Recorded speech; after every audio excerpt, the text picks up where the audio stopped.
Okay. Buenas tardes, todo el mundo. It's Friday, so I'm already thinking in Spanish. I can't wait for shift to be done.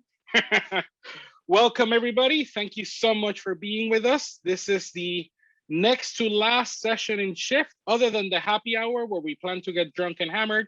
But before we get to that point, we have a few more items to go over.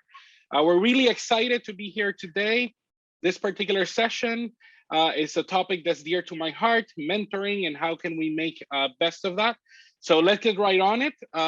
Few housekeeping notes as we move forward. As you've known all week, but we are recording these sessions. So if you do not want to be in the session itself, in the recording, please turn off your video. But if you leave it on, know that you're going to end up in YouTube probably forever. We have the live transcript enabled. So if any of you needs assistance in reading closed captions, just please turn them on in your setting and you'll be good to go.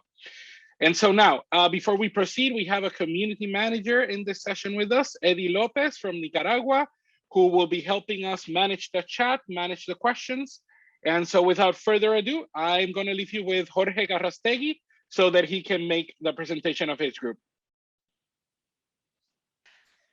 Wow. Thank you so much, Alberto. I first wanted to say thank you, everybody, for being here, but also thank you, Shift, for allowing us to do a follow-up session. I think this conversation is way too intense to just have one pre-recorded session. I think we started getting into some really interesting and hot topics between me, Dori, Neeta, and Zariah, and also Kalina, who was on the back end, just, supporting us the whole way. But as I wrote in the Slack channel and everything, this is a conversation, right? So this is a chance for all of us to really explore what we have brought to the table, what we think is missing, what we'd like to do better, and things like that. So once again, my name is George Garrastegui. I'm a design educator at New York City College of Technology in Brooklyn, New York. I'm going to pass it to my other co-chair with this, Dr. Dori Tunstall, and introduce herself. Good morning, good evening, good afternoon. I love a global audience. Dori Tunstall, Dean of Design at OCAD University. I'm so happy to be co-conversing with George. Mentorship is definitely something that I do a lot of, and whatever success I have had in my career, it's due to. So it's been really great to engage in a conversation with all of you here about, in some ways, how we can be better mentors to our peers, as well as to those who have a little less of experience than we do, and then how we can be good mentors and how we can be good mentees in terms of being clear about what it is we need and the relationships that we want to build in mentorship. Tag, I guess Zariah will be next. Yeah.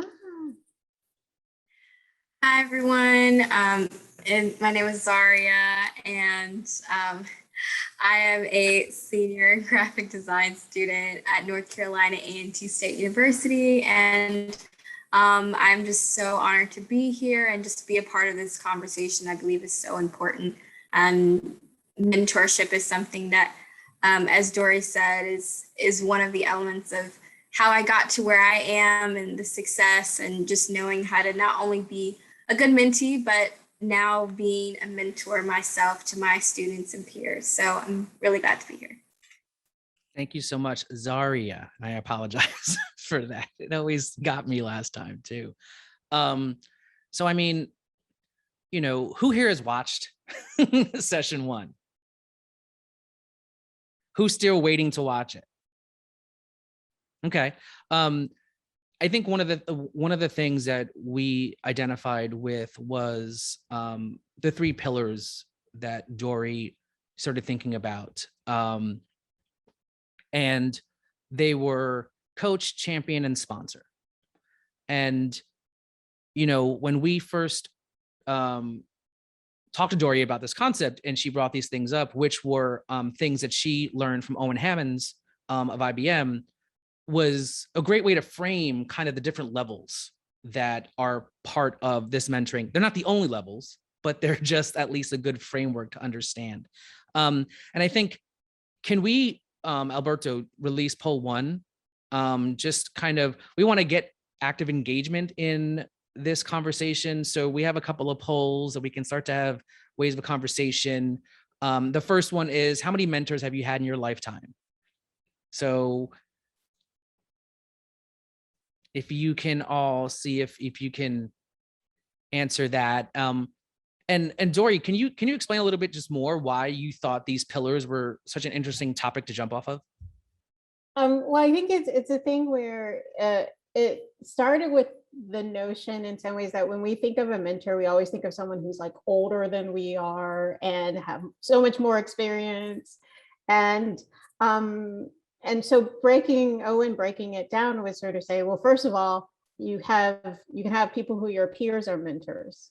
Then I'm like, well, what are they going to do for me? Because I'm thinking of mentorship as like this sponsorship thing where like they have all these resources and social capital, which they're going to lend to me in order to, build my career. But it's like, he was explaining, well, actually you have some people who, again, may not have, let's say, the resources, social or financial or whatever it is you need to be a sponsor kind of mentor, but they could be a champion, which means some friend suggesting you for a gig or a job or an opportunity because they're in a room that you're not in and they think you're wonderful, and that's building championship. Like that's how you build your career.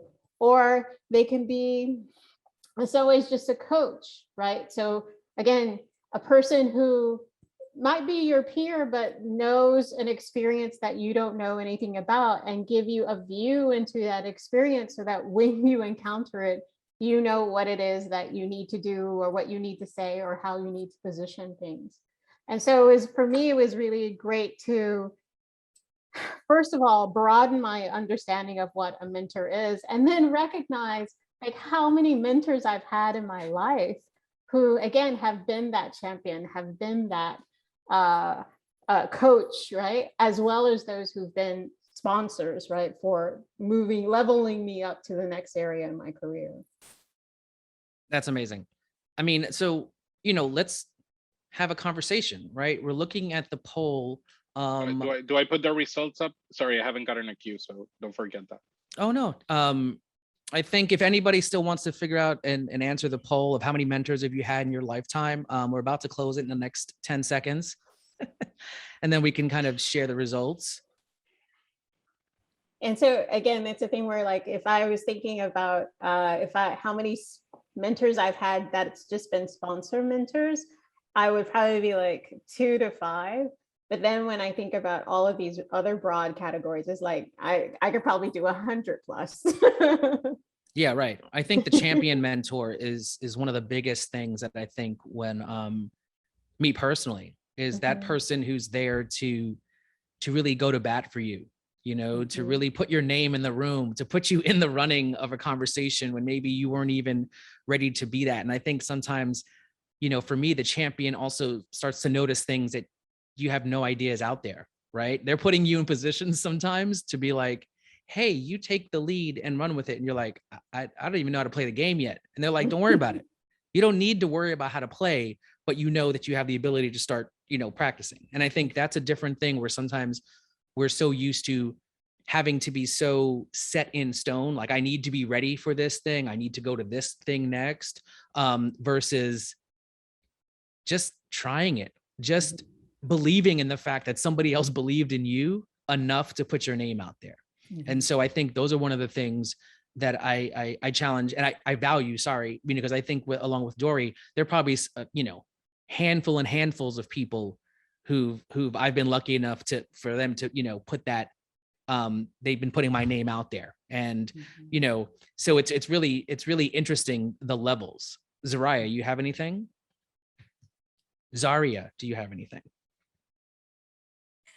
Yeah, no, I definitely wholeheartedly agree. I think it's the times where I did not feel prepared, that people like advocated for me and put me in the room that propelled me to that next space in my life. And I'll give you an example. A few like mentors are really just great peer friends saw that I could, be using my voice to, be an advocate for students of color, specifically Black students. And I had never really like gone in the public speaking space, and I was always afraid to do that.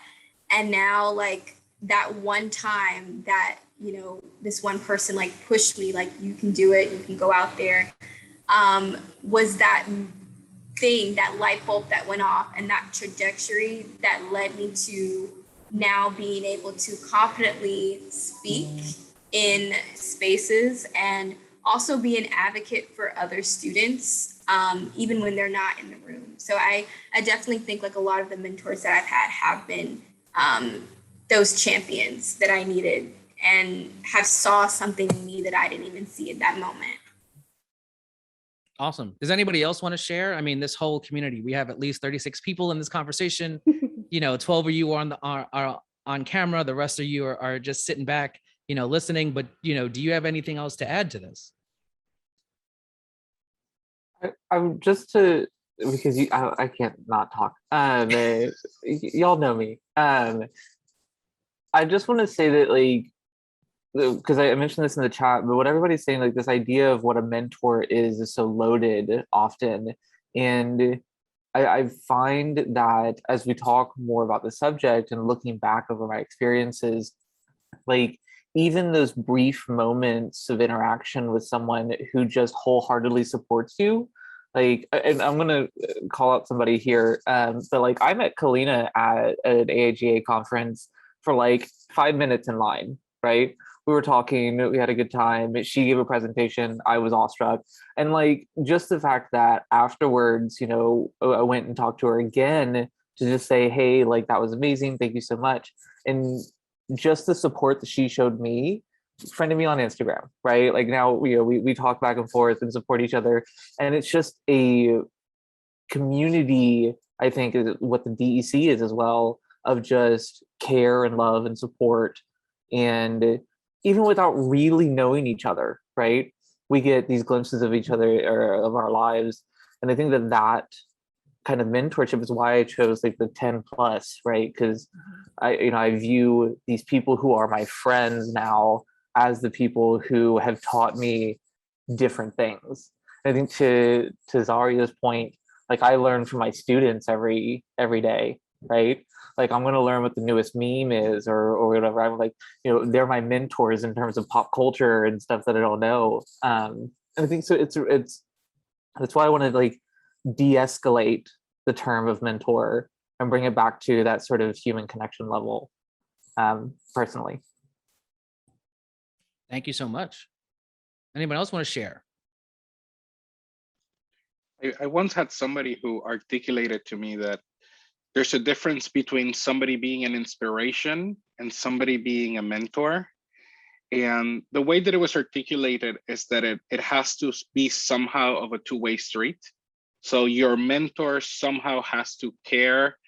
And that doesn't mean that it has to be an investment of a lot of time, but there has to be a gesture that personalizes the moment so that the person is actually showing you that, but then others are inspirations. And I'll give you an example. You know, Dori is one of my biggest inspirations. She and I met years ago and I followed her career.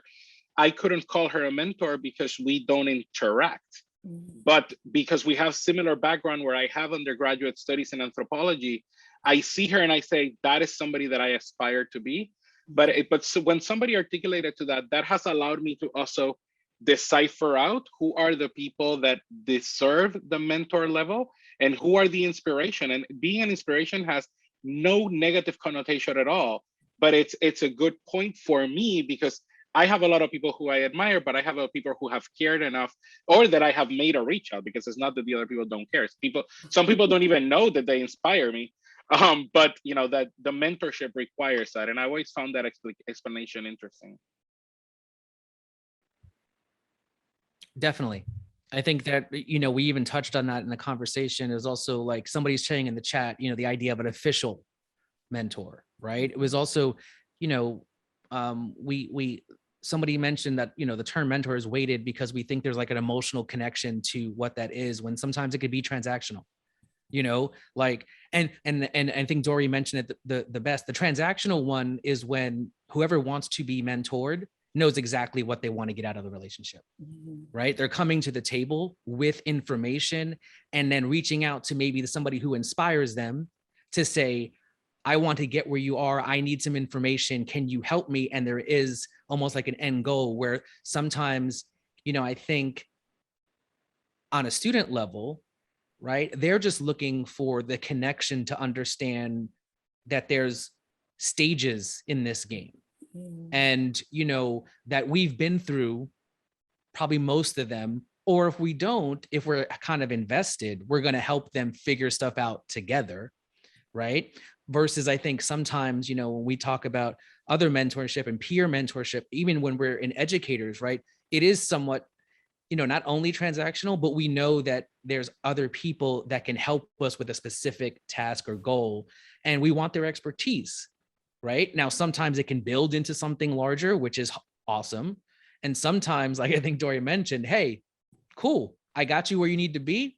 Let's jet. Like we don't have to be on this forever. And there's no shame in that. And I think that's something where, as a mentor, they also know how much they're able to give. Yeah.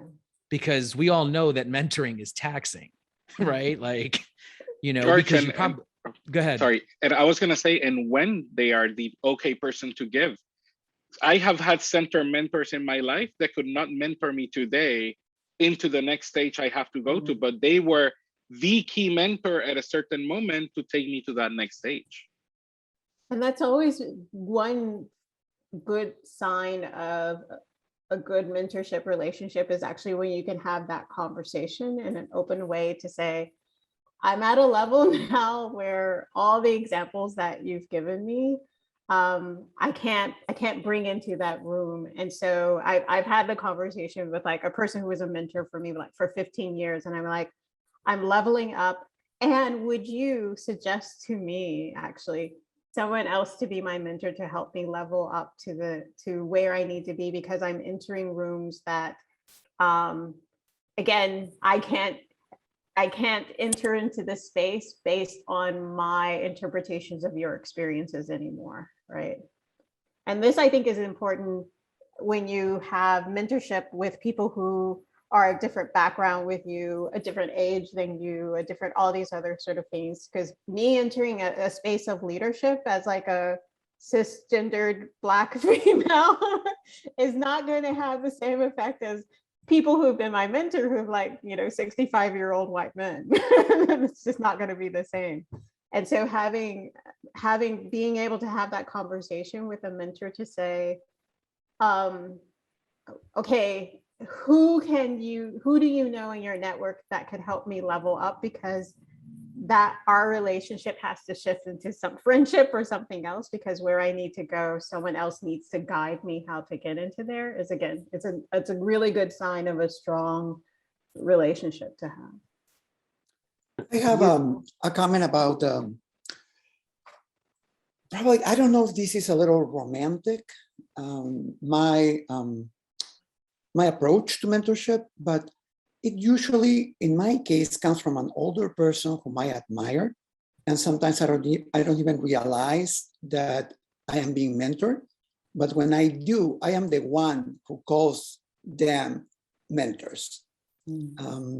So to give you an example, if a student comes to me and keeps coming to me and keeps coming to me, I think that I get the title of mentor when that student gives that title to me. Until that time, I am somebody who is sharing, who is helping, not expecting, absolutely. For me, mentoring doesn't have to do with something completely transactional. If it is going to be, I'm going to help you and then you're going to help me, my brain doesn't work that way. I help because I want to help and I don't expect anything in return. I just expect that you are nice to me and then that would be it. So that's usually, I'm sorry about the noise. It's Chicago and we have police and ambulances all day. So it is more about, I would say, that person helping you, you feel comfortable going to that person. And then at any time that you can help that person, it continues. I just talked to some whom I consider one of my two mentors. And I met him when he was 37 years old. I called him a couple of days ago. He turned 78, and we had a long conversation, virtually, of course, because he's in another country. But that to me, and then you always come back for the exchange of ideas, for advice.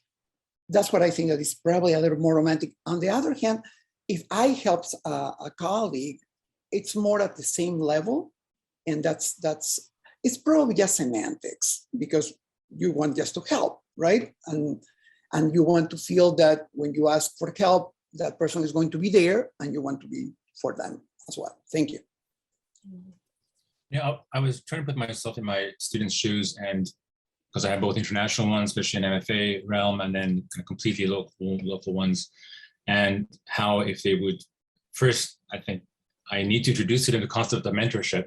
That's never been, it was never introduced to me in terms of my education, but that'd be something to do for sure. I think maybe for all of us, but then to also give them permission to seek mentorship from outside, who they know already, who they see already, because maybe where I come from and what I look like and what I'm interested in is not what they would consider a mentor. And then kind of allow them to kind of reach out to the whole kind of wider world in a search of who they would think they would be their mentor, who sounds like them or has their background or looks like them, or whatever they're interested in, whatever makes them feel at home. Because to go beyond that kind of question and please help me with this and that, there needs to be more of an intrinsic kind of connection for them both to rise to that mentor level. And that may not happen with the 5-6 people that they have in their art department or something like that. So I think to both give them permission and also introducing the concept of mentorship is definitely something on my to-do list out of this. Zachary has his hand up. I was actually going to agree with what you were saying, Dori, earlier about like seeking that like level up mentorship. Being on the other side as professors, all of us are mentors to a lot of students, or often are. And I think one of the things that I love most is when my mentee surpasses the need for me and gets to the point where they need that next level, right? Because as I tell my students, like my purpose in life is to make you better than I am, because I want progress. I want things to go further than what I'm capable of doing, and you're going to bring something different to that.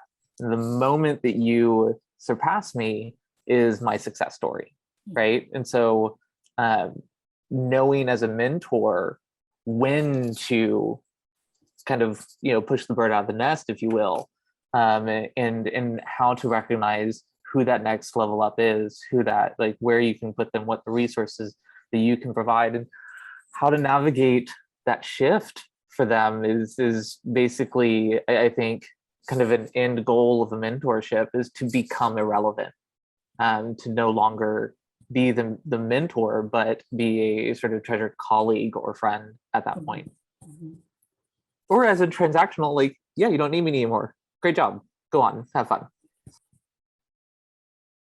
I mean, something that is not often said, but you're kind of getting at in some of the comments around like the way in which people of color, LGBTQ, sort of anyone who comes from a marginalized community, I think this is David's comment, kind of has to do a lot of emotional labor. So for me, I'm definitely at the point where it's like when someone's like, I no longer need you, like my ego doesn't get affected. Like I'm just like relieved.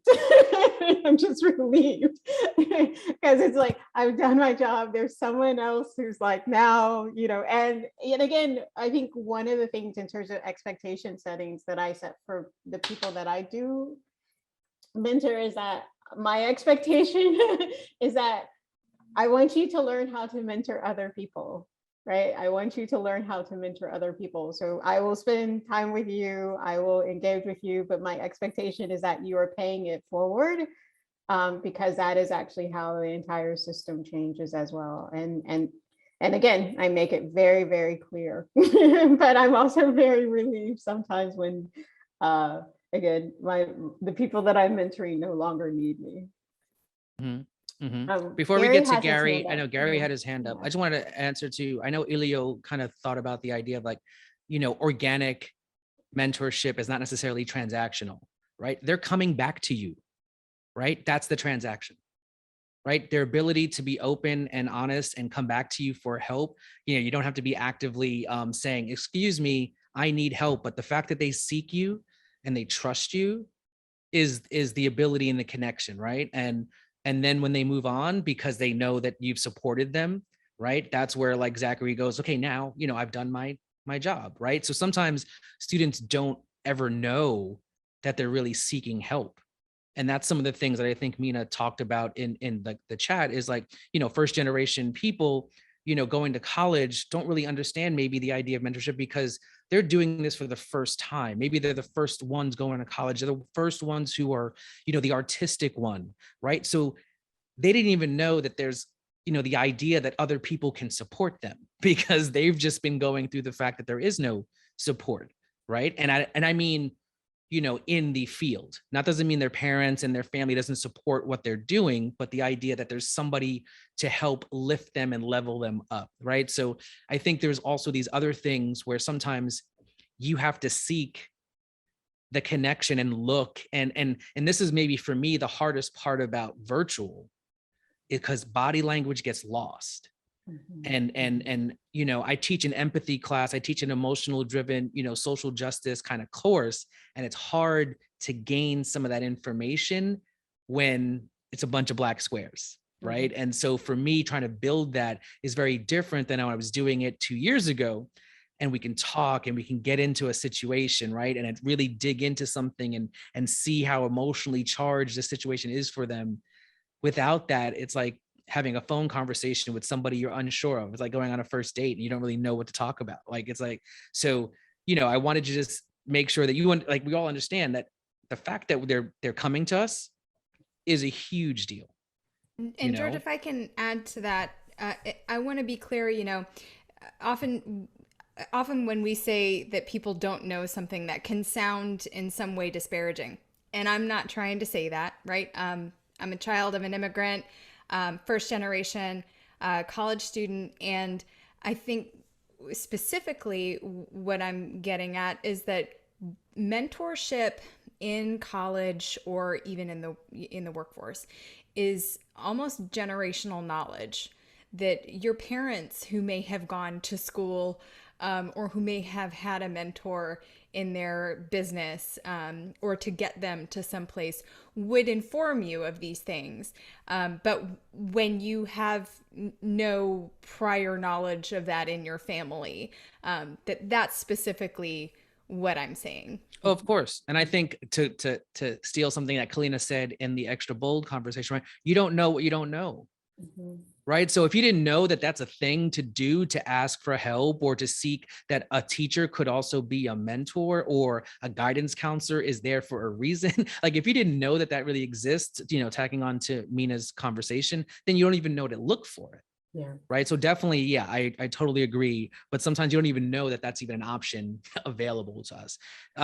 Gary, I'm sorry to cut you off before, please chime in. I'm offended and I refuse to participate. No, like everything you guys just said speaks to what I was going to say anyways. I never thought to ask people for help. I hate asking people for help. I hate having transactional relationships. I hate that my sister only calls me when she needs me to fix her computer.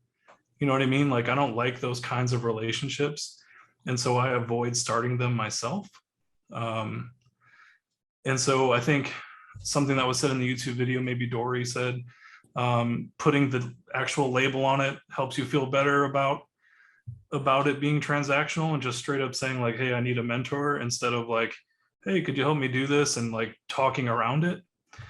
I was curious if anyone else had those kind of weird anxiety feelings.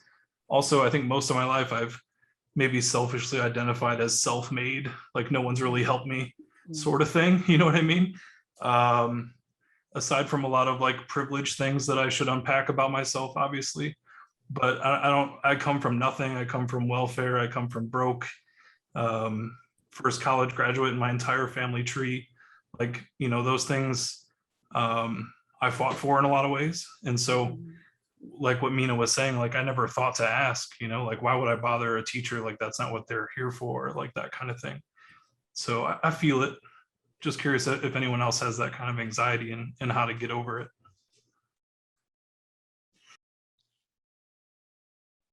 Well, I come from a background where, I mean, stories, our personal stories are different and our responses are as well. When I came here to go to school and I was completely lost within the culture, and I asked for help, the perception that I got from people is that I didn't know what I was doing in general. And I have been perceived as somebody who doesn't know. And I'm saying, well, this is the part that I don't know and I want to learn about it. And, but then they would think that I didn't know what I was doing completely. And that has been a deterrent to ask for help. But I don't care, because if I don't know something, I don't have a problem saying I don't know, because I know that I know some things and I don't know some other things. And the only way to know it is by asking or by going to Google, right? Mm-hmm. So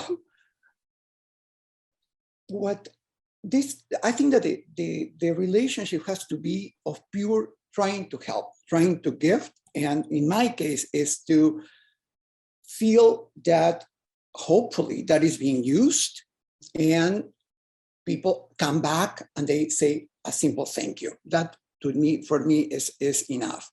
And not all the time is done that way. It's more transactional. You know, I give you, you give me.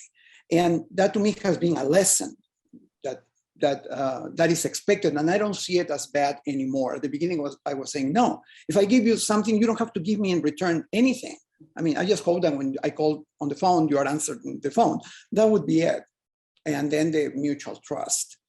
And I come from a family in which it was expected for me to go to college. My grandfather was a dentist. My father is an engineer. So that was not something but I looked for the help of an instructor. My parents didn't even know what communications was in the 1970s when I went to school. So I would go back there and say, look, I got an A, great. I got an F. Oh, I know that you studied. That was it. It was not even like great or bad, not even being upset, because they knew that I was responsible, supposedly. So the stories change, I think, because they are based on the person who is giving that advice. And then it's up to us personally to look for that help. And I wish students would go a little bit more, but I think that we as mentors have to make ourselves available, to demonstrate that we are there for people. And then whenever they come, then be there. Not like in my case, I had to look, and some instructors would be just, okay, walk by, coming from more traditional and, you know, but patriarchal or authoritative educational background.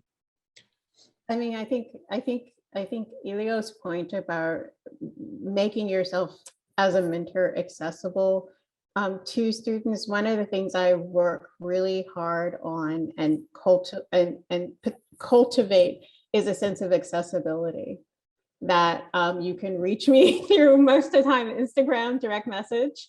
You can reach me through these other, so again, like no one responds to my email, but putting myself out there, like right now in terms of social media, has been really important in terms of students feeling like they can come to me. And again, the thing is that like, I understand how the system works. So a lot of the work that I do in terms of mentoring students is showing you like, this is what goes on behind the scenes, and cultivating their sense of entitlement. Because I think, Gary, what you're talking about is that if you come from these positions where, again, the institution is built to make you feel like you don't belong there, then you don't feel entitled to everything else that all the people that institution is designed to say you belong here, like they feel entitled to it. So what I actively do is try to cultivate that sense of entitlement, making myself accessible, showing in many different forms, like this is how the system works, right? Pre-COVID, I was always walking the hallways because sometimes someone will come up to me around something and then it's like, oh, let's go and let's solve this problem. You need to do this, you need to do that, go to this way. Let me get you a professor to go with you to have that meeting with the registrar's office, because if I go, then it's like way too much power and it won't work. So all of these things that helping, understanding that our roles is to help navigate systems in which are not designed for many people to make them feel like you belong, and to reinforce that message of like, no, this is for you too. This is how you get it. And again, lending my reputation and lending my power to say, and if you have difficulty, tell them the Dean of Design sent you. And if that doesn't open up magical doors, then we'll have to figure out another thing, right? And so, but again, on behalf of the students, and that, first of all, recognizing that you're not stupid. The system is designed to make you feel like you don't belong. The system is designed, if it's any institution that's a bureaucracy, the institution is designed to make it difficult for you to access things, right? And then again, reaching, if you don't feel comfortable sort of saying, I need help, because sometimes that's a really difficult thing to say, like, again, come in there with like a sense of like, and a little bit of entitlement to say like, help me understand this system. I need to understand this system to navigate it. Because that feels different, that statement, I want to understand this system, feels different than I need help, right? I need help. And so those are kinds of things that I try to share with my students around how they position themselves to the institutions that they're in, and that they're entitled to understanding and being able to hack into that system to get the supports that they need so that they're able to flourish. One of the, for the students in the room as well, one of the things that I really champion is that we all need help in different areas, right? And we talked about the transactional nature of mentorship, but I think it's important for us to recognize that, like Dori was saying, I need help in this one area. I need to know this thing. You have that knowledge. In return, I'm willing to offer any sort of knowledge that I have on a different subject that maybe you're not as strong at. And one of the first things I do in a lot of my classes on the first day of school is I get my students, to challenge my students to reflect on what they're good at, right? To bring that into the conversation and say, I have a certain set of skills, not Liam Neeson style, but like I have something that I can provide and offer to the class, right? So one student may be much better at typography. One student may understand color in a better way, and can articulate that to other people. I said, this is it, y'all. This is networking. This is sharing, and that creates co-mentorship in a way that allows people to say, yes, be vulnerable. I need to know this information. I'm bad at this thing, right? But I also have my strengths, and so I can help out in other ways. And that kind of, for some of my students, and for me personally, it balances my fear of not being good enough, right? Just like, yeah, I don't know how to do Premiere. Like, let's be real. Like, I don't know software, it's been a minute. But boy, do I know how to tell a story, right? So I know where my strengths lie. That's not it. I want to find a mentor who can teach me that. But I'm still going to be able to offer something else. So, Colleen asked, do they struggle to identify what they're good at? 100%. But I asked them, like, if you had a superpower, what would it be, right? And not just like, it's what is your superpower, not what would it be, but what is the thing that you would count as your superpower. And students are like, I'm really good at petting dogs. Like, excellent, right? You are super great at like care and love and affection. And I love that about you. right? So let's work with that, right? How can you share that with other people? So yeah, a little bit of that. Let's Great go. question. Thank you so much, Zachary. Let's go to Alberto and then Ilio after. But I was You broke up. Okay. Okay. So I guess we can go to Ilio. Yeah, my comment is I need to confess some ignorance right now. When people write on the chat +1 and then my name, does that mean that they are agreeing with me? I don't know that really. At the beginning, I thought it's like +1, oh, it's a phone number that is coming after that for long distance. You are my guest at this event, Ilio. You are my +1. No. Oh, okay. No, they are agreeing with you and just kind of giving you your thumbs up because you can't do emojis. Okay, thank you. See, I learned a little something about that today. Thank you. I mean, I feel maybe to differ Zachary's comment is most of my mentoring has nothing to do with projects, has everything to do with the person, has everything to do with the idea that there's a system, there's a glitch that's going on that they can't figure out either in the system or why this is not working or how do I surpass this next level. I almost never have like, you know, mentoring relationships that are strictly like classroom, like, hey, how do you level up in this class? Like, that's just class, right? Because they're looking for a specific goal. The ones who usually come back to me is when I'm helping them advise and figuring out career models. And they're being like, you understand my struggle. And they respect the fact that I'm open and honest, right? And the best thing I think I can always do is not give the person the answer they want, but give the answer they need. Because I think part of it is they come to the room just asking to hear a yes or a this or a that. And you're like, you shouldn't be in this department, or you should be in a different school, or you should be taking this, or why did you do that? Or if you did this, you'd have a double major. Like any of those things where you're able to really break in, I think is some of the things that I tend to, I guess it gravitates towards me. I'm not saying that's, you know, good or bad, but you know, I want to hear other people's, you know, because I think there's an idea. George, you sound like the Oracle from the Matrix. I'm not gonna tell you what you want. I'm gonna tell you what you need. But if I did tell you, would it do the same, right? Like, I love the Oracle. The Oracle, she was awesome.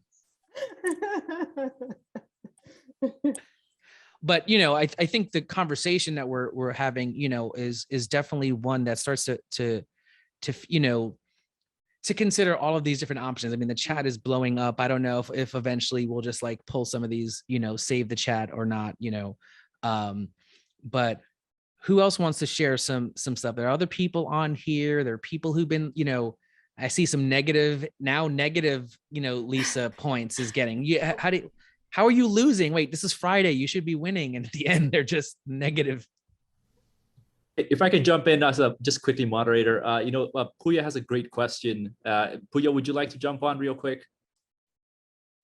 Sure. Yeah, I was just wondering, kind of like different perspectives on where should this concept of mentorship come in? Because first I was thinking, okay, like college age, yes, I'm going to tell my students first year, last year, but then I was thinking they should really know about this when they become an adult, kind of like high school level, so they can kind of reach out from that point, because that's when life starts getting a little bit complicated, right? Thinking about what lies ahead, you know, thinking about the duties they're given as an adult in this kind of crazy society we live in, and looking for kind of ways to survive.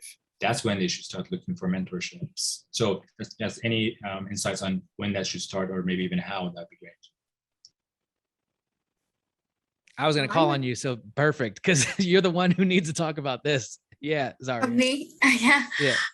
Yeah. No, I think it should start as early as possible, honestly. I think like especially when you're a freshman in college, you're still trying to figure out what you want to do. You really still haven't figured out what you want to do with your major, your career, yourself, even from a personal standpoint. And I think having that guidance in the very beginning will help you to really sort through all the pieces that are being thrown at you all at once. Because I think for me, like starting out in school, I moved around several different just spaces of what I wanted to do. I went from wanting to be a journalism major to wanting to be a computer science major to finally like moving into design. And then now like starting majoring in graphic design to now like my career leading towards user experience design.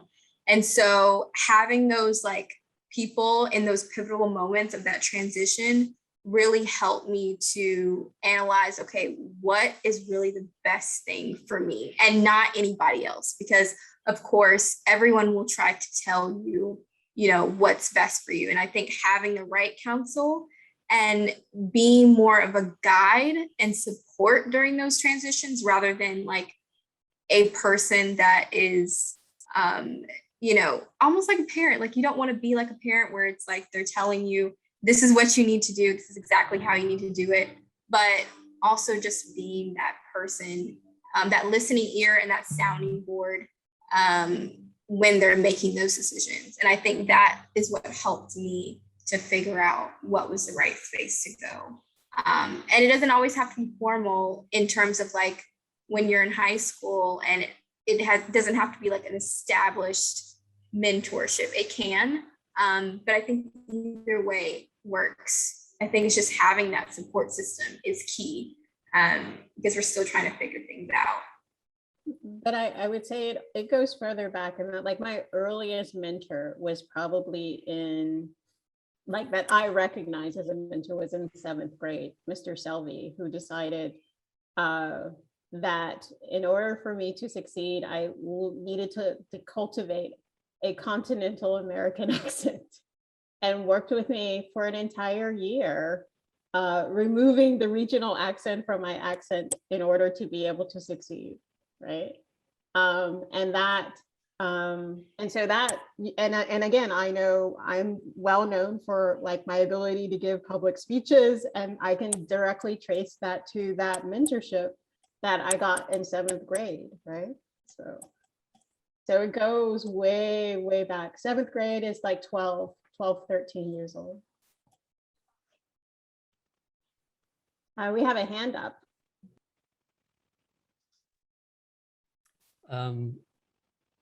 I watched the video, Dori, and you were talking about how you accumulated so many, I guess, requests that you had to do some group-based. I felt like at that juncture, you could start a consultancy. I mean, or that's the juncture where maybe the mentorship turns to a class. You're a teacher now.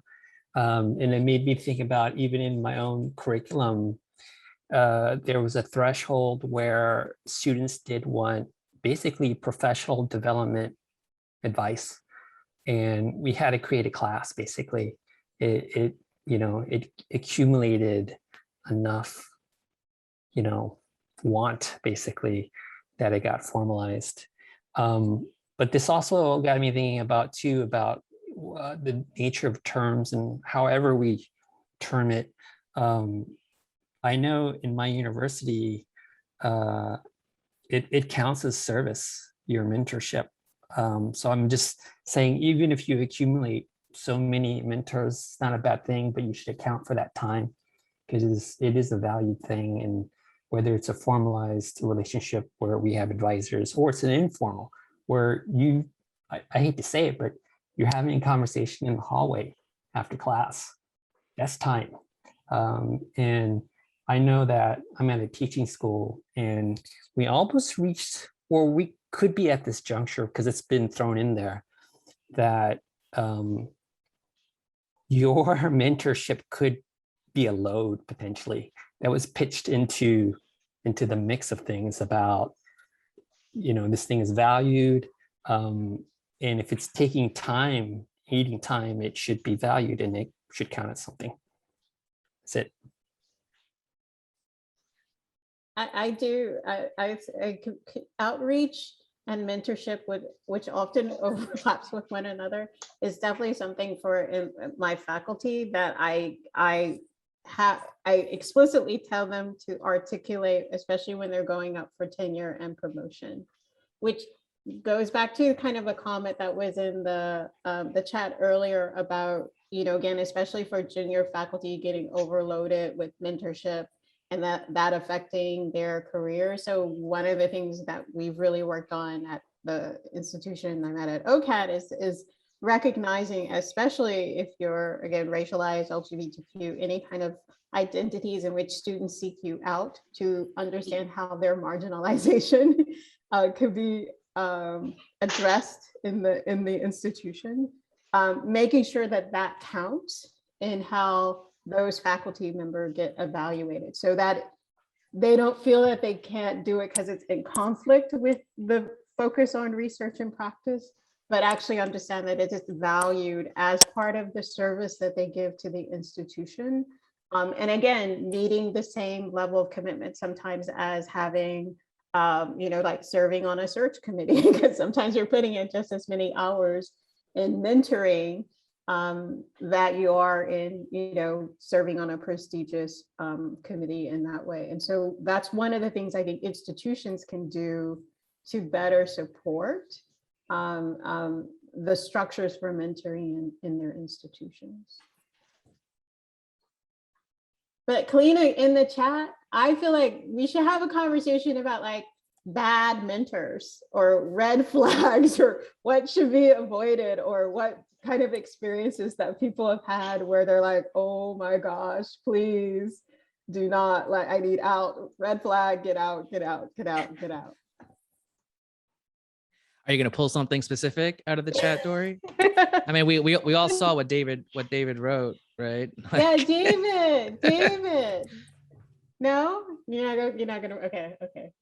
No, but Dori, to that point, first impressions, that first dynamic when somebody comes reach out help, are really important. I've spoken a little bit this week about a few of the events I had when I finally went to the US for the first time. But I remember the first time I reached out to a professor, his answer was, oh, the Latino office is that way. And to be singled out automatically because I am a Latino, and suddenly, oh yeah, that's not what I asked. That, I didn't want to be singled out. And sometimes for those of us that come from other systems into the US system, sometimes I'm not necessarily lost. I really am just culturally disaligned, and I need basic things to be explained to me. But you know what? I am equally as capable as the fellow next to me, who's probably going to have the same things about understanding myself. But it probably, Dori, you think about a lot of this, I know, through your research and your life. But for other educators here, don't forget that when minority students or people who have differences come to you, the default is never to go back to you the same people you're in, because that's probably, most likely, I bet, not what they're looking for. It's more about clarity, understanding, like Dori said, the system, so that they can make a choice of whether they want to be in with the Latino community in my example, or they want to be in the community at large with no discrimination. So I completely agree with you, Alberto, in terms of making, not making, but sharing the information about what possible hurdles, issues people may encounter. And it is not to ask them to change who they are, but if you choose to go into this field, you may encounter A, B, C, so you go prepared. And then that student makes the decision to try it or to adjust some things, because they are going to go there. You are going to that house. So you are going to be pushed into doing things the way that that household is run.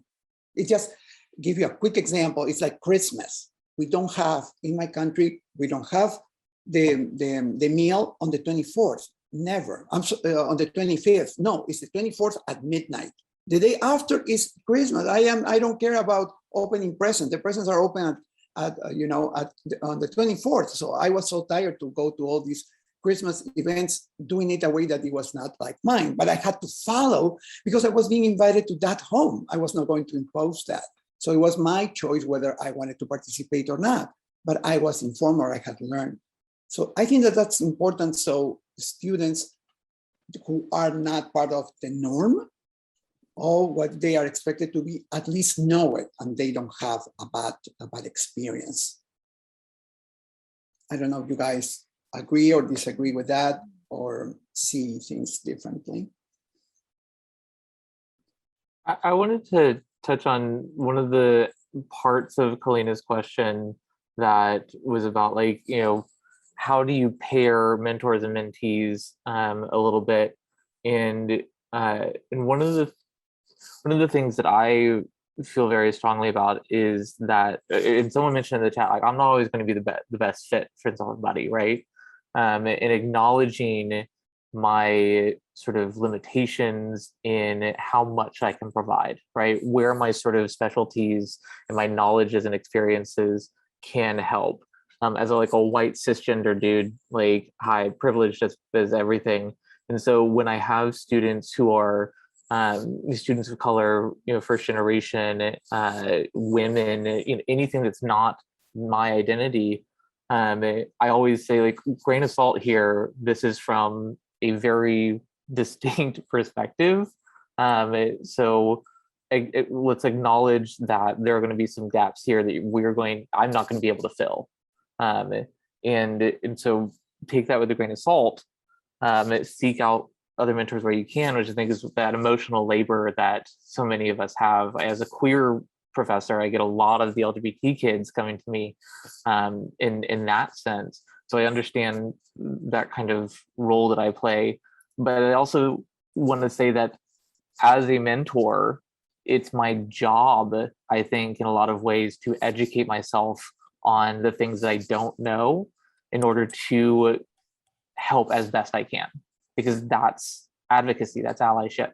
And but still acknowledge the discrepancy of, like, yes, I may have read about this subject, I may have had conversations with people, so I'm never going to be able to give you a first person account, right? I'm not going to be able to talk from Dori or Kalina or Zariah's perspective, and I don't try to. I don't want to be that kind of voice.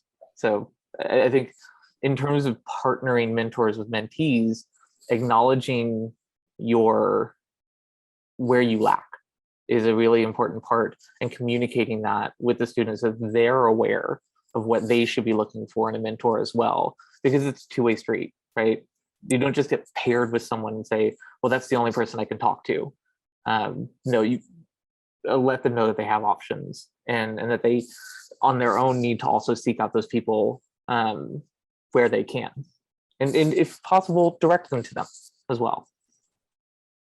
If you don't mind, I want to return kind of a bit to this conversation that happened in the chat like a few minutes ago, because the sort of, you know, like David posted, well, again, that there was a student, well, I guess Eddy's comment negative 1,000 to the faculty member around David's example of Black student that was told by a faculty member that they have to change the way they speak in order to be successful.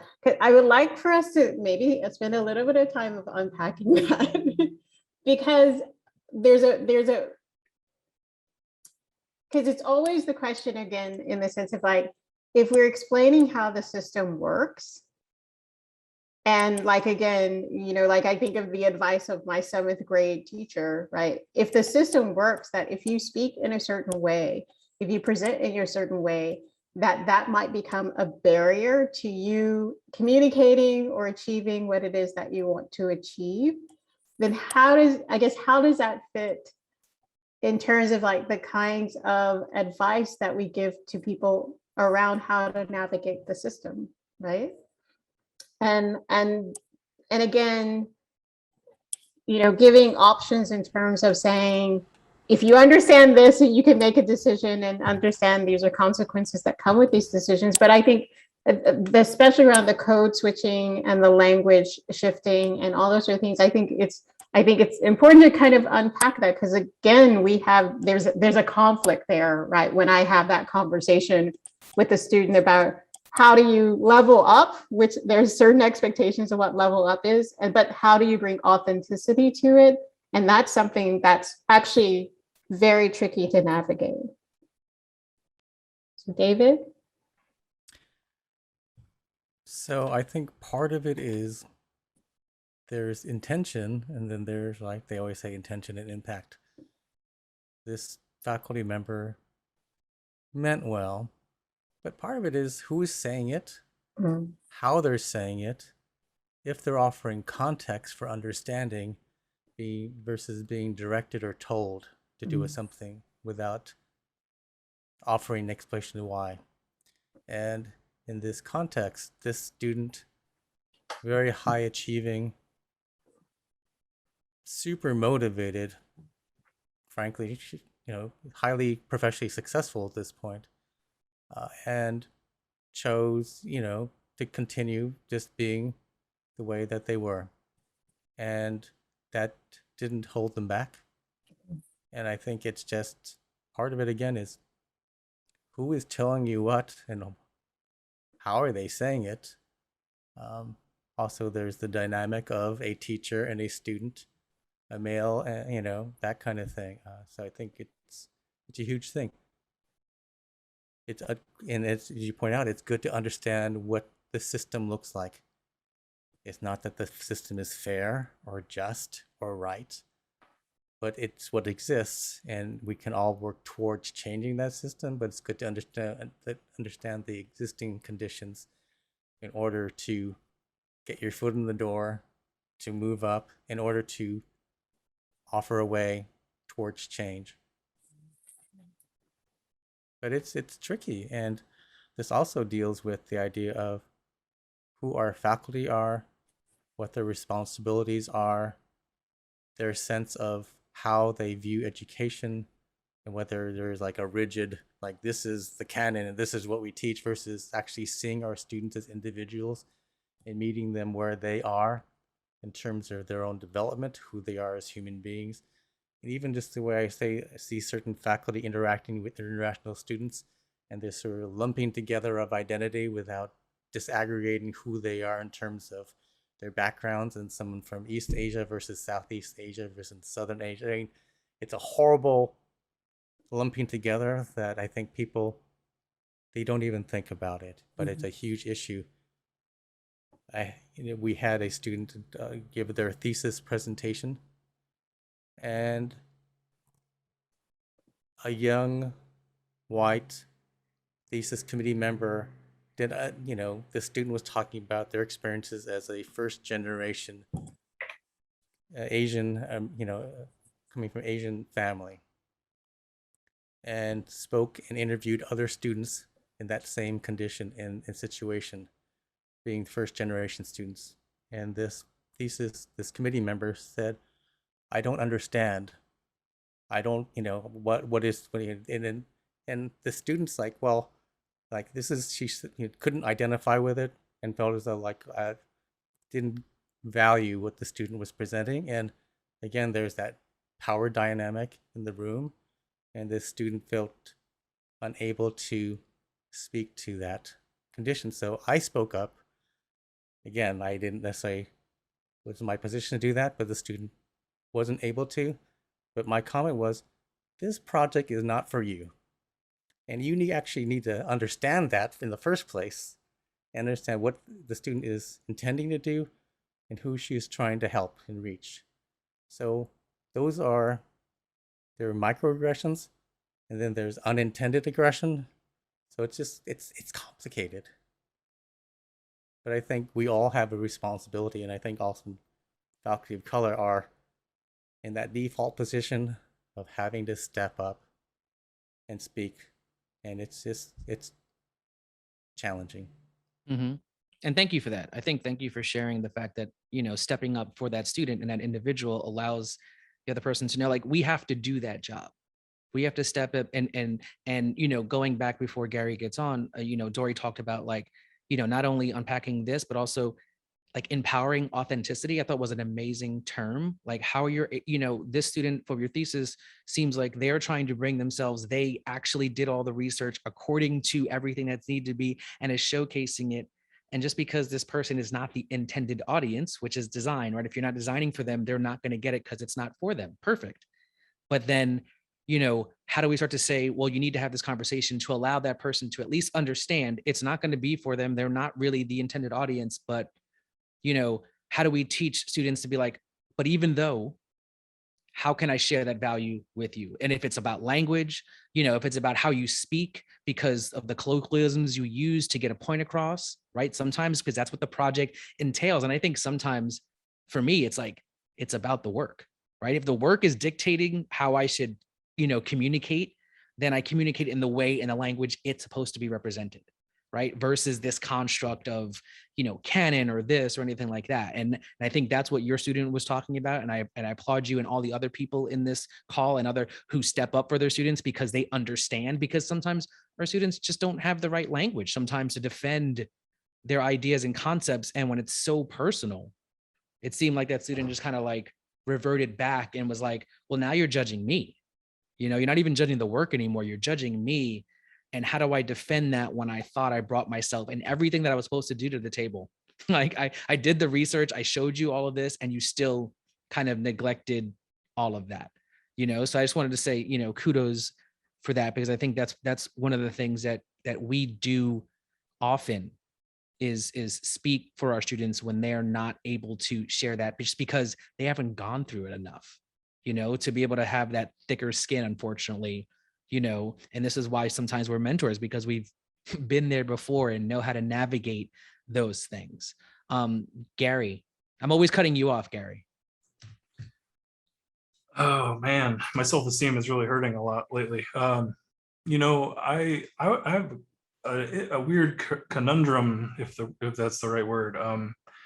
We as designers, or at least me, I teach my students to design to the audience, and maybe they represent themselves to the audience and then they lose themselves, right? Like how's that balance? We kind of tell them to check themselves at the door and like design for what the audience wants, or design through the lens of who you are, but favorable towards the audience. It's just like a weird thing where you want people to be themselves. I've definitely had conversations with students when they're putting their portfolio together, and turns out 3 out of the 10 projects have like guns in it, or are like pro-Republican or something. And those things, depending on who you are not inherently wrong, but who you are interviewing with might be. So maybe you got to curate that a little bit. So yeah, it's a weird balance that I think we do push to cater to the audience, but then how do we find who we are? In an art department, you are told like, be yourself, art, that's you, like your style, that's you. We as designers were kind of told to not have a style, right? So just curious.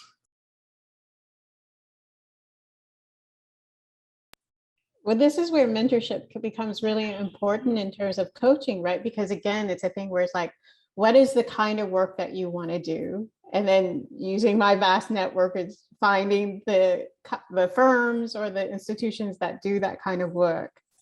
And then the coaching in terms of saying, as you're sort of saying, this might be viewed this way, this might be viewed this way, this might be viewed this way. If you include this because you think it's important, then be ready to have this kind of conversation around it or why you want to do. So a lot of the coaching is helping to be clear, right? Getting clarity on like where you want to be.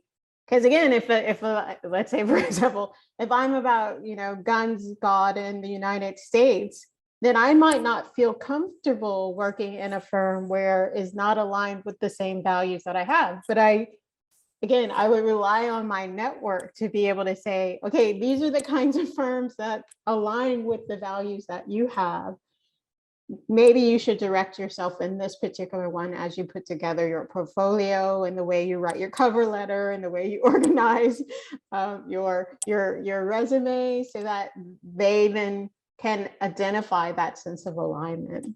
But a lot of, I think, the coaching work of mentoring is helping people to navigate that like very closely, because it's not the audience, it's a audience, and defining what that audience is defines, again, everything that you curate and design in order to speak authentically, right, to that audience.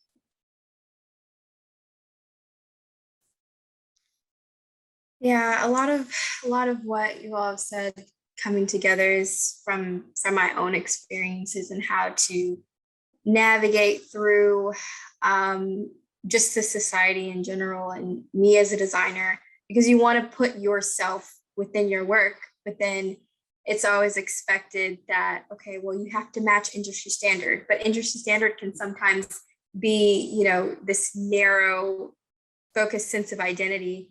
And I've even had, unfortunately, you know, some, maybe not necessarily mentors, but, you know, advice given by people who may look like me or people who also don't look like me.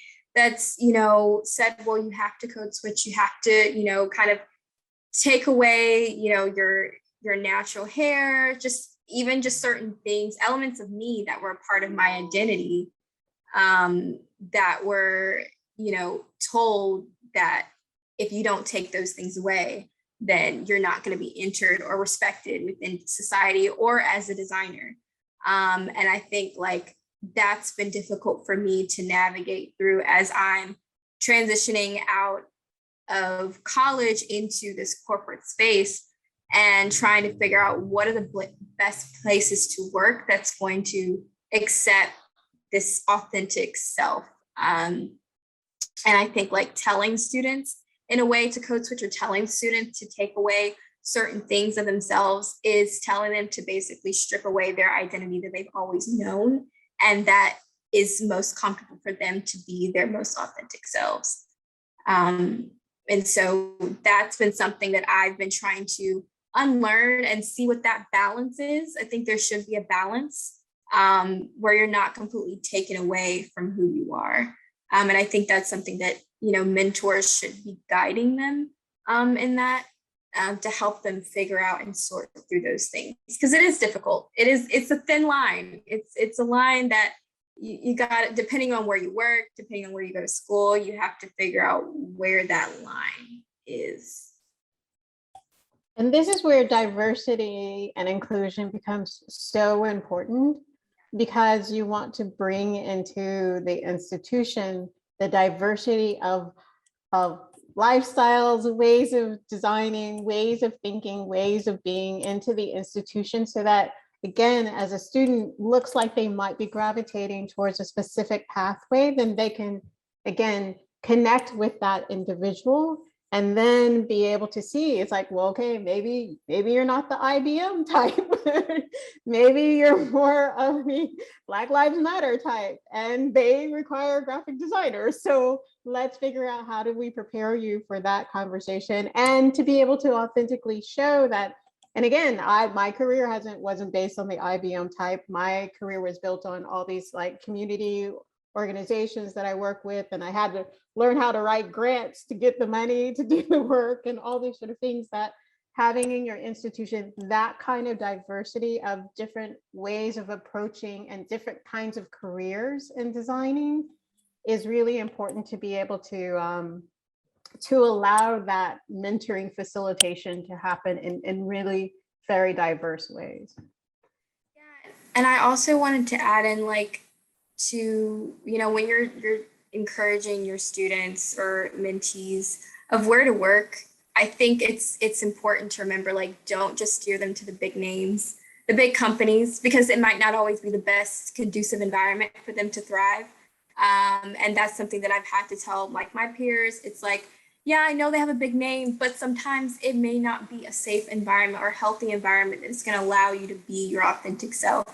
And I've heard several different experiences. I've had experiences where it doesn't feel safe. I don't feel comfortable enough to really be myself. I mean, the company that I'm working in now is actually a company that I felt most comfortable to express in a certain way. But that's just because, you know, the company is steered on being inclusive, being diverse, and we're able to have those conversations. And I think being able to find those companies for your students or steering in the right direction based on you knowing who they are and what their comfort level is, I think will help them to succeed in the long run.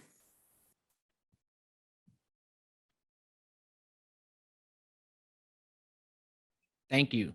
I mean, you know, definitely having an approach from you is a really big boost to understand, you know, why we're doing this and why the diversity is needed and why the various aspects that we're going through and we're trying to share and foster. And I'm so glad that you're now feeling comfortable in a place, because I think what I'm hearing too is, you know, one, having enough diversity in the room so that we are actually attributing to the student body that we have, right? That's just like baseline. And then two is starting to really identify how do we uniquely position each individual student to where they need to be.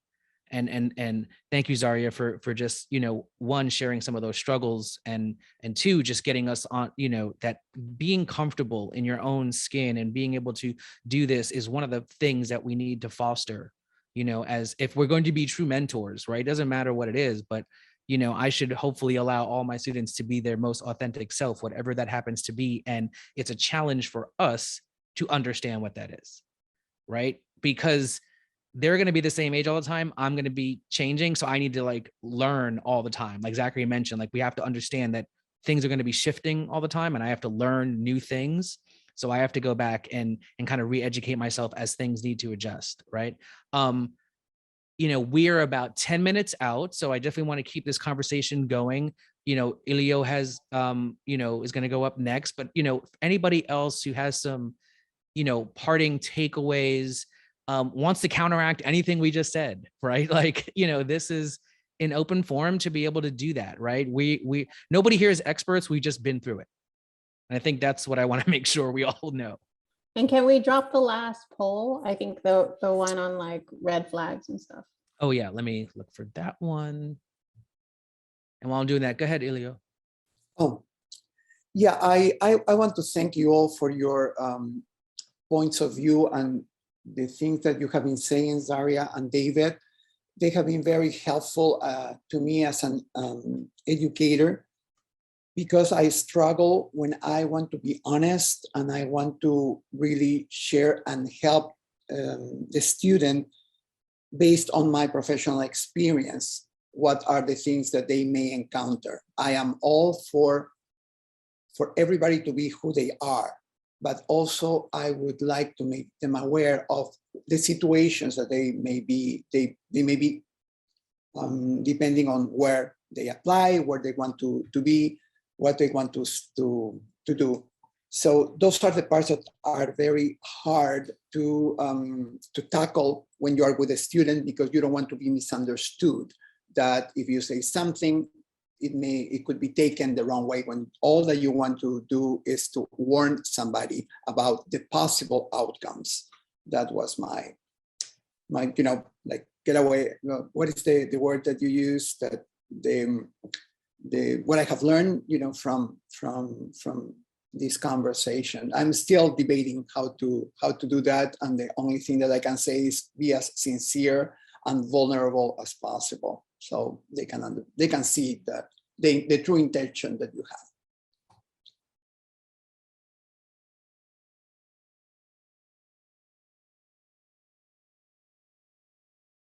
have. Tuan, I think you have your hand up. Yeah, I was going to reference something about yesterday, the student success panel, about a big portion of it was about agency, the students having agency, and then the paradox of the fact that they're still called students. And what I mean by that is that at this stage, I think I wrote a note about, like, I'm not a teacher. I'm not certified to teach. Don't expect me to be a good teacher, because I mean, I'll try, but, you know, depending on your institutions, sometimes they don't even care if you're a good teacher. But I'm a professor, and in that role, I mean, I haven't figured it out yet, but I tell my students, you need to find a new name for yourself, because this is the juncture where you can't be a student anymore. It's like, because I can't be your teacher really, and therefore the nature of our relationship shouldn't be from the K through 12 system. Basically, it's like, this is a new relationship, and unfortunately you haven't found the new name for yourself, because you still, and we still, I mean, I try not to do it, call them students and stuff, but the mentor-mentee relationship makes me think about how for them to even get into that mindset, they need to like kind of reconceptualize themselves. And this is the higher ed place, could be the place for that, but you have to like let go of a lot of stuff. I refer to them as co-participants. Co-participants in the course or co-participants in the project. But it's a shared sense of obligation and a shared sense of contribution to whatever this experience is going to be. And I'm quite explicit about that at the beginning of each project or course that I teach. And it does help change the dynamics a little bit. Again, there's always power, like I will still grade you, but we will also maybe in some cases, we will define the criteria of evaluation together, right? And so those are some of the things I think that has helped shifted that dynamic. But I'm fascinated by the outcomes of the poll in the last 5 minutes or so that we have. I know, Zachary, you wanted me to have my last thought. So I wanted to make sure I gave that. I think what a really good mentor is, you know, I think a lot of times what we as designers need, especially because we're so easily tuned to burnout, a lot of times is just to have that support system, whether it's informal or formal, to have someone who's in your corner. That can be a champion, that can be a sponsor, that can be, you know, a coach. But I think like a lot of times when you're going through these transitions, I know for me, it's just really good to have that support system, have someone who's in your corner that's advocating for you, that you know that, okay, whether it's a relationship that is short-term or long-term, you know that you can go to that person and get advice or some form of wisdom that's gonna, you know, lead you into that next space or next phase in your life. That is great. Thank you for that. Yes, hearted, Zachary, right. I mean, I think there's so many ways that we can, you know, move from here. And thank you all for this lively discussion. I really loved hearing from all different perspectives. The chat was blowing up. Like, we're gonna have to save that just to have, yeah, save the chat, because there's definitely, you know, just people's perspectives, you know, obviously, you know, if you don't want to be on camera or anything, that's totally cool. We respect that, but there's so many, you know, things going on there that I want to be able to reference later. And I haven't had time to look at it. So I'm just like going to catch up next time. But, you know, thank you for everybody for being here. Thank you, the DEC, for allowing us to have this conversation. Thank you for all for just sharing your truth and being able to feel vulnerable enough to like just go through this with us. You know, we were excited to have this as a 2-part conversation, you know, and we think, you know, the people we're, you know, Kalina, thank you for helping set this up because you were so instrumental. And thank you for Neeta, who was part of the conversation in the pre-recordings.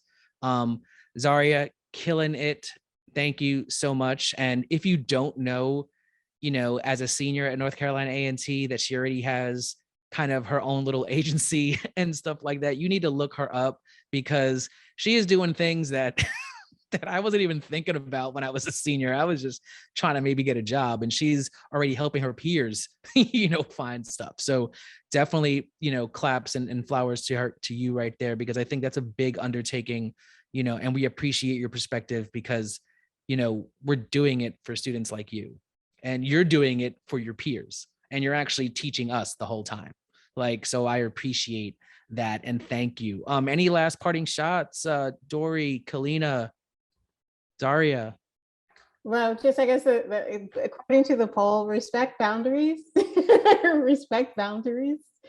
And then I think sometimes in creative fields, we have this mythology that our thing is to like help students go beyond their boundaries. And I think for many of us, actually, it's really important for us to help the students find where their boundaries are and help them respect those. And it becomes very difficult, right? Like it's rife for abuse in fields like ours, where a lot of your opportunities come from references from people and relationships with people. And so I think there's a lot of important work that needs to be done in terms of mentorship, in terms of understanding where boundaries lie, helping, again, people find their boundaries and not crossing them ever, And again, being sometimes, again, both parties don't know where the boundaries are. So, know your own boundaries, but also know how to help establish the boundaries of the people that you're mentoring.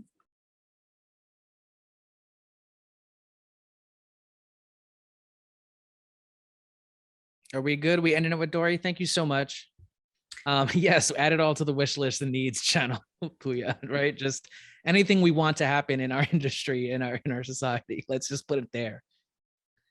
Oh, awesome. Well, thank you so much, everyone, for being here. Thank you, Eddy. Thank you, George and Dori and Zariah and Kalina for the back channel stuff that you were doing too. And thank you all of you for being here and participating so much. This was incredible. And I'm so glad that we were able to include it. And George, thank you also for all the hard work you did on this. So just a quick note, in half an hour, we will be having our closing session. What already? I can't believe it. Although I think Alberto and I are definitely looking forward to a break, and probably the rest of you. Some of you have come to all the things. It's a lot of sitting. So I think we're all looking forward to a break. Our brains are full, but come back for half an hour. It's going to be another listening session. A few of us are going to share some thoughts, but there's also going to be space for all of you to speak too. So do please come join us. And then the happy hour is happening after that. So go take a quick break and we'll see you back here very soon. Thanks, everyone.